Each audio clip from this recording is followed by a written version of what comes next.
नमस्कार मित्रों, मैं हूं प्रकाश ओझा और आप देख रहे हैं मेरा यूट्यूब चैनल बुंदेल भास्कर। आज आपको खबर बताऊंगा लापरवाह प्रशासन की, जिसने एक माँ से उसका लाल, एक बाप से उसके सहारे को छीन लिया। निवेदन करता हूं सबसे पहले कृपया चैनल को सब्सक्राइब कर लें, जिससे भ्रष्टाचार और सत्ता के दबंगों से लड़ने में मेरी हिम्मत बनी रहे, क्योंकि आपका सब्सक्राइब ही मेरी ताकत है।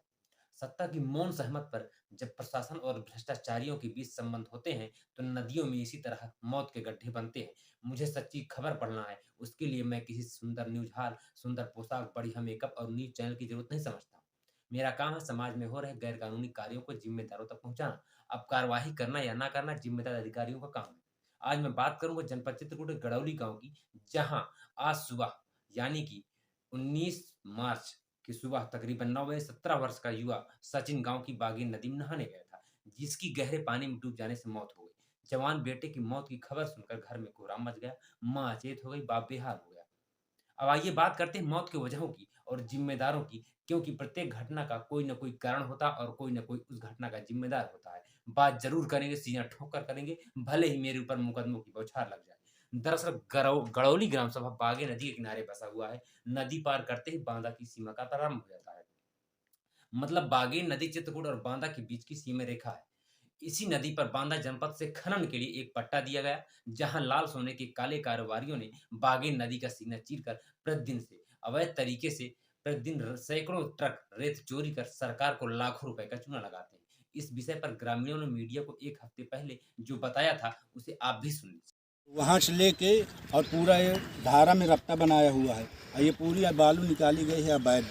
कोई सुनता नहीं है। 58 मतलब नंबर कहने की। का मतलब ये है कि बांदा जिले का ठेका है और ये चित्रकूट जिले की बालू निकाल रहे हैं, जहाँ पर ये लोग कृषि कार्य कर रहे हैं, सब्जियां लगाए हुए हैं, वहाँ के लोग बालू निकाल रहे हैं। जी, ऐसा आपका कहना है? जी, बहुत सारी बालू निकाल चुके हैं। रात में 4-4 पुकलैंडे अवैध में चलती, इतना गहरा हो गया, इतना गहराई से बालू निकाल लिए कि आप देख सकते हैं। आप स्वयं देख लीजिए कितनी सारी बालू अवैध निकाल। सर कल जहाँ तक मैं अभी यहाँ पर आया था तो मेरी जानकारी में आया था कि यहाँ पर कल एसडीएम साहब का दौरा हुआ है। जी, एसडीएम साहब का तो दिखता नहीं है सर। कल अधिकारी आए हैं, आप देख सकते हैं, इतना लंबा, इतना सारा अवैध अधिकारियों को दिखता नहीं है। सोचने वाली बात है, अधिकारी चाहते क्या है?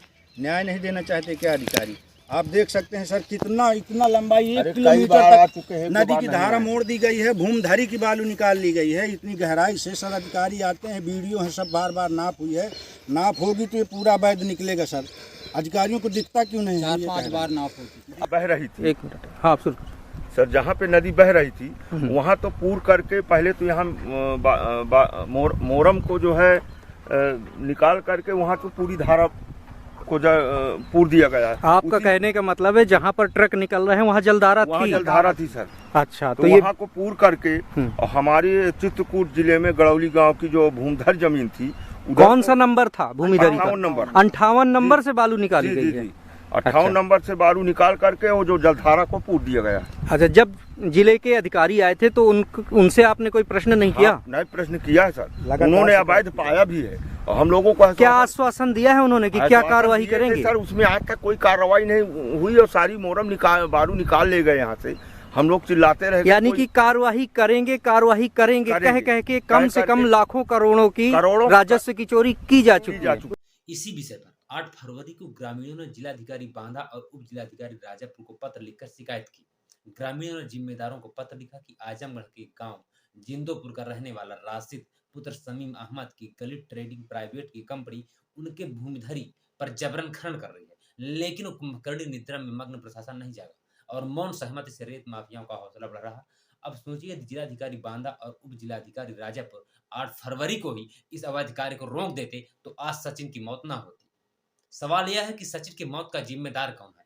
खनन माफिया या फिर वो अधिकारी जिनसे ग्रामीणों ने 1 माह पूर्व शिकायत की थी? क्या जिला प्रशासन बांदा ने खनन क्षेत्र का निरीक्षण किया था? क्योंकि नदी धारा के साथ साथ अत्यधिक रेत खनन नदी के क्षरण का कारण बन सकता है। यह नदी के तल को गहरा कर देता है, जिसके कारण तटों का कटाव बढ़ जाता है और यही हुआ भी, जिससे सचिन की मौत भी हो गई। क्या सचिन की मौत का मुकदमा अकेले खनन माफिया पर लिखा जाएगा या उन अधिकारियों पर?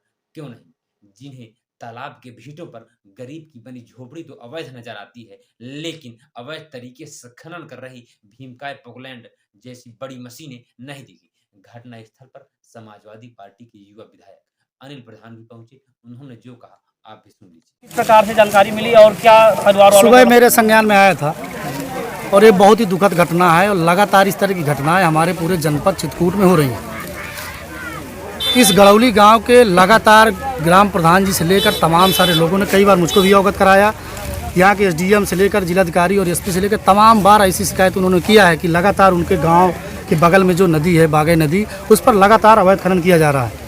उनकी शिकायत पर और मेरे द्वारा इस प्रकरण के संज्ञान में आने पर मैंने भी शिकायत की थी, जिस पर अभी एक हफ्ता पूर्व एसडीएम और अन्य प्रशासनिक अधिकारियों द्वारा इस पर जांच की गई थी। उसमें पाया गया था कि जो संबंधित ठेकेदार है जिसको बांदा में टेंडर मिला हुआ है, वो चित्रकूट की सीमा पर आकर अवैध खनन कर रहा है, जिस पर इनके द्वारा एक रिपोर्ट प्रेषित की गई थी जिलाधिकारी, और जिलाधिकारी के थ्रू बांदा डीएम को सूचना भेजी गई थी। पर शासन की लापरवाही के कारण अगर उन्होंने त्वरित इस पर एक्शन ले लिया होता, पुलिस प्रशासन और जिला प्रशासन ने, तो शायद इतनी बड़ी घटना नहीं हुई होती।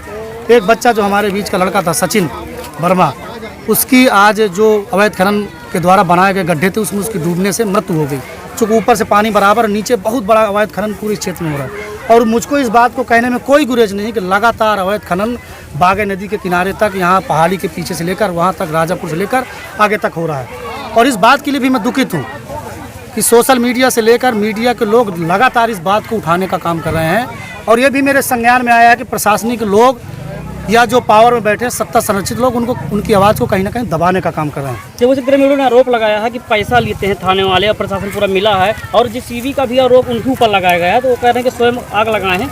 नहीं, मेरे संज्ञान में सवेरे ही आ गया था। प्रशासन इस बात को, जहाँ तक मेरी जानकारी, माना है कि वो लोग इस कार्रवाई से बचने के लिए उन्होंने खुद अपने गाड़ियों में आग लगा दिया है। उसकी जानकारी जब मुझे सवेरे जानकारी हो तो मैंने सीओ और एसडीएम को दोनों को जानकारी दी। मैं खुद मौके पर आया हूँ।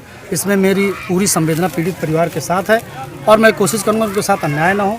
मैं एक चीज़ ज़रूर कहना चाहता हूँ कि यहाँ से लेकर विधानसभा में जब सरकार इस बात को प्रमुखता से कहती है कि अवैध खनन नहीं हो रहा, मैं लगातार खुद इस बात का साक्षी हूँ कि मैंने विधानसभा में इस बात को हमेशा प्रमुख रूप से उठाने का काम किया। और इसके साथ साथ मीडिया के बंधुओं द्वारा या जो जागरूक ग्रामीण हैं उनके द्वारा लगातार इस बात के पत्राचार किया गया, सोशल मीडिया में डाला गया, अपने चैनलों के माध्यम से लगातार इस बात को प्रसारित किया गया। पर आखिर जिला प्रशासन ने कार्रवाई क्यों नहीं कर पा रही है? आखिर किसके इशारे पर जनपद चित्रकूट और विशेष रूप से राजापुर पहाड़ी सरधुआ क्षेत्र में अवैध खनन किसके इशारे पर हो रहा है? इसकी जाँच होनी चाहिए और तह पर पहुँचना चाहिए।